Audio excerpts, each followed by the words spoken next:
देश दुनिया की ताज़ा खबरों के साथ आज टॉप ट्रेंडिंग खबरों में क्या है, आइए जानते हैं। अक्टूबर का महीना आते ही त्योहारों के साथ छुट्टियों का सिलसिला भी शुरू हो जाता है और इस बार 17 अक्टूबर को महर्षि वाल्मीकि जयंती और कटी बिहू के अवसर पर सार्वजनिक अवकाश घोषित किया गया है। इस दिन स्कूल, कॉलेज और सरकारी दफ्तर कई राज्यों में बंद रहेंगे।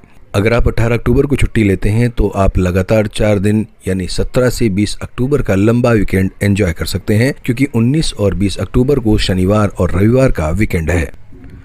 भारत में इजरायल के राजदूत रुवेन अजार ने मंगलवार को उत्तर प्रदेश के मुख्यमंत्री योगी आदित्यनाथ से लखनऊ में उनके आवास पर मुलाकात की। अधिकारियों ने ये जानकारी दी। इस मुलाकात के दौरान उत्तर प्रदेश सरकार ने पुलिस आधुनिकीकरण और ड्रोन रोधी तकनीक में इजरायली तकनीक व विशेषता का इस्तेमाल करने में रुचि दिखाई, जबकि प्रदेश के बुनियादी ढांचे में सुधार से प्रभावित इजरायल ने राज्य की कंपनियों को उनके साथ काम करने के लिए आमंत्रित किया। टैक्स से जुड़े विवादों को निपटारे के लिए आयकर विभाग ने डायरेक्ट टैक्स से संबंधित विवाद से विश्वास योजना 2024 के बारे में गाइडेंस जारी किया है। अक्सर पूछे जाने वाले सवालों के रूप में जारी इस पत्र में विवाद समाधान योजना का लाभ उठाने के लिए पात्र संस्था और भुगतान किए जाने वाले करों से संबंधित विभिन्न सवालों के जवाब दिए गए हैं। आयकर विभाग ने कहा है कि उसे इस योजना के 1 अक्टूबर 2024 को प्रभावी रूप से अधिसूचित होने के बाद विभिन्न प्रावधानों के संबंध में मार्गदर्शन मांगने वाले हितधारकों से कई सवाल मिले हैं। योजना की समाप्ति तिथि अभी अधिसूचित नहीं की गई है। प्रधानमंत्री नरेंद्र मोदी ने दुनिया के प्राचीनतम बंदरगाह लोथन को भारत की समृद्ध विरासत का हिस्सा बताते हुए यहां प्रस्तावित राष्ट्रीय समुद्री धरोहर परिसर को इसे सहेजने की पहल बताया। सोशल मीडिया लिंक्डइन पर लिखे पोस्ट में प्रधानमंत्री ने कहा कि हजारों साल पहले ये बंदरगाह वस्तुओं के साथ साथ दुनिया की सभ्यताओं और विचारों के मिलन का सजीव केंद्र हुआ करता था। दिल्ली के उत्तरी जिला के बरौनी थाना पुलिस टीम ने एक ऐसे फर्जी कॉल सेंटर का भंडाफोड़ करने में कामयाबी पाई है जो मशहूर बीमा कंपनी का नाम इस्तेमाल कर सस्ती बीमा का झांसा देकर लोगों से ठगी की वारदात को अंजाम देता था। खास बात यह है कि ये ठग सिर्फ कार मालिकों को अपना निशाना बनाते थे। अनुच्छेद 370 रद्द होने के बाद पहली बार विधानसभा चुनावों में नेशनल कॉन्फ्रेंस की जीत के बाद उमर अब्दुल्ला जम्मू कश्मीर के पहले मुख्यमंत्री के रूप में शपथ लेने के लिए पूरी तरह से तैयार हैं। प्रियंका गांधी केरल की वायनाड लोकसभा सीट से चुनाव लड़ेंगी। कांग्रेस पार्टी ने प्रियंका को प्रत्याशी बनाने की औपचारिक घोषणा कर दी है। पार्टी महासचिव केसी वेणुगोपाल ने प्रियंका को प्रत्याशी बनाए जाने का ऐलान किया। आपको बता दें कि प्रियंका खुद भी वायनाड से पार्टी का प्रतिनिधित्व करने को लेकर हामी भर चुकी हैं। विगत जून महीने में पार्टी के राष्ट्रीय अध्यक्ष खड़गे की घोषणा के बाद प्रियंका ने कहा था कि यहाँ से चुनाव लड़ना उनका सौभाग्य होगा।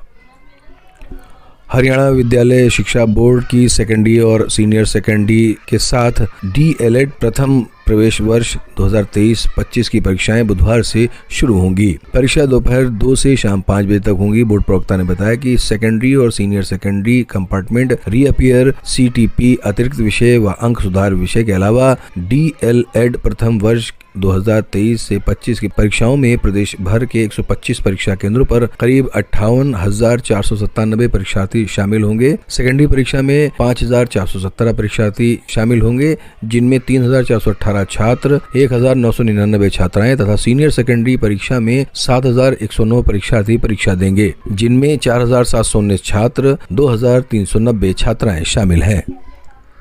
सोशल मीडिया पोस्ट के चलते विमानों में लगातार मिल रही बम की धमकियों के चलते नागरिक उड्डयन मंत्रालय ने बुधवार को एक उच्च स्तरीय बैठक बुलाई है। सूत्रों के मुताबिक इससे पहले नागरिक उड्डयन मंत्री राम मोहन नायडू ने सोमवार को नागरिक उड्डयन ब्यूरो, CISF और हवाई अड्डा सुरक्षा के अन्य वरिष्ठ अधिकारियों के साथ इस संबंध में बैठक की थी।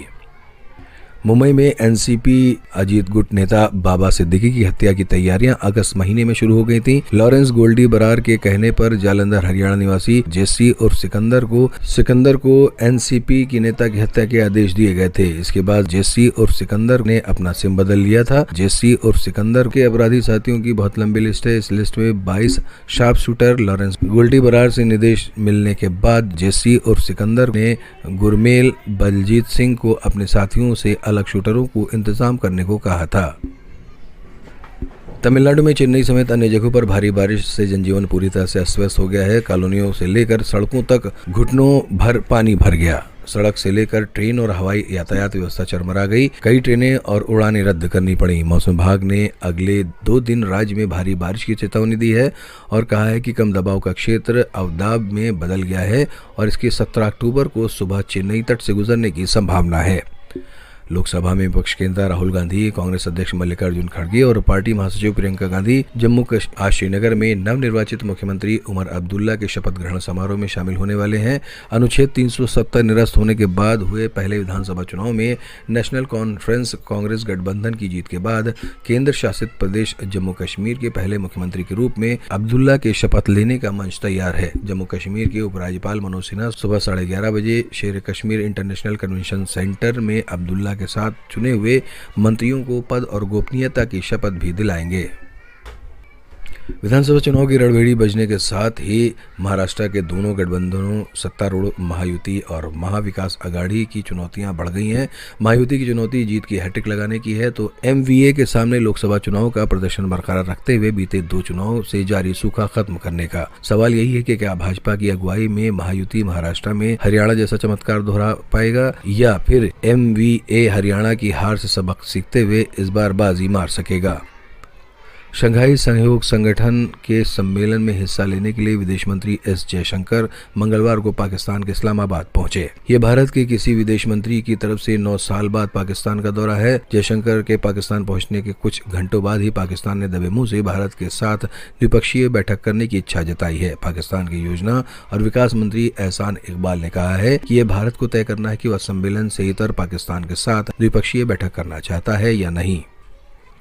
अगले महीने होने वाले झारखंड विधानसभा चुनाव के लिए पार्टी के उम्मीदवारों के नाम तय करने के लिए भाजपा की केंद्रीय चुनाव समिति की मंगलवार शाम को बैठक हुई। इस बैठक में प्रधानमंत्री नरेंद्र मोदी, गृह मंत्री अमित शाह, भारतीय जनता पार्टी भाजपा के अध्यक्ष जेपी नड्डा और राष्ट्रीय महासचिव BL संतोष CEC सदस्यों में शामिल हुए। बैठक में संभावित उम्मीदवारों की सूची पर विचार विमर्श किया गया। तो ये थी आज सुबह की टॉप ट्रेंडिंग खबरें। ऐसी ही ताज़ा खबरों के लिए आप जुड़े रहिए आपके अपने टॉप ट्रेंडिंग खबरों के चैनल के साथ। लगातार अपडेट पाने के लिए चैनल को सब्सक्राइब करना ना भूलें और हाँ, लाइक और शेयर जरूर करें।